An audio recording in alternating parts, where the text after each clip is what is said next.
Karyawati dibunuh teman kerja secara sadis, diduga gara-gara menyepelekan teguran main HP saat apel pagi.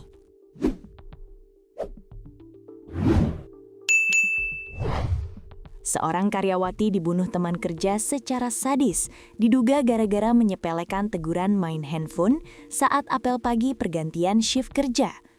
Pelaku pembunuhan saat itu bertindak sebagai pemimpin apel pergantian shift pagi, sedangkan korban anggota apel.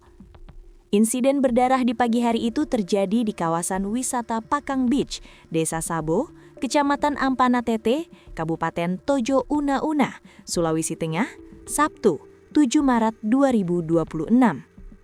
Korban merupakan karyawati atau karyawan perempuan bernama Rindi Antika. Sedangkan pelaku adalah NYT yang bertugas sebagai petugas keamanan security. Pelaku menikam Rindi secara membabi buta, diduga karena kesal kepada korban. Kapolres Tojo Una-Una, AKBP Yana Jaya Widya, melalui Kasih Humas IPTU Martono, mengungkap peristiwa itu dipicu oleh perselisihan saat apel pagi tersebut.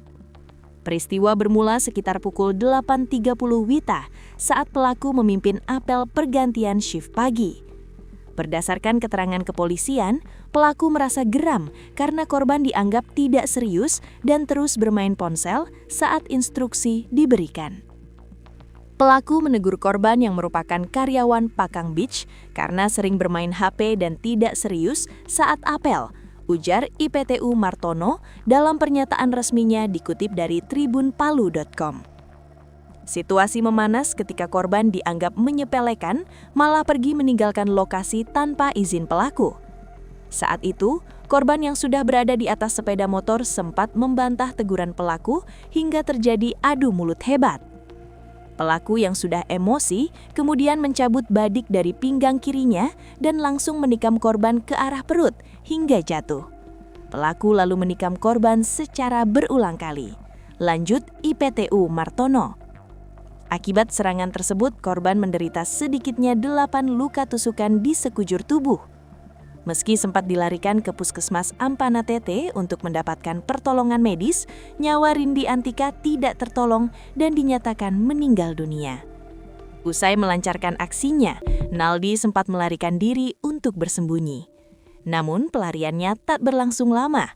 Tim kepolisian berhasil melacak keberadaan pelaku dalam waktu singkat.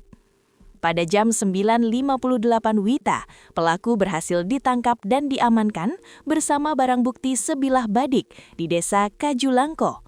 Pelaku ditangkap saat sedang bersembunyi di rumah keluarganya, tutup Kasih Humas.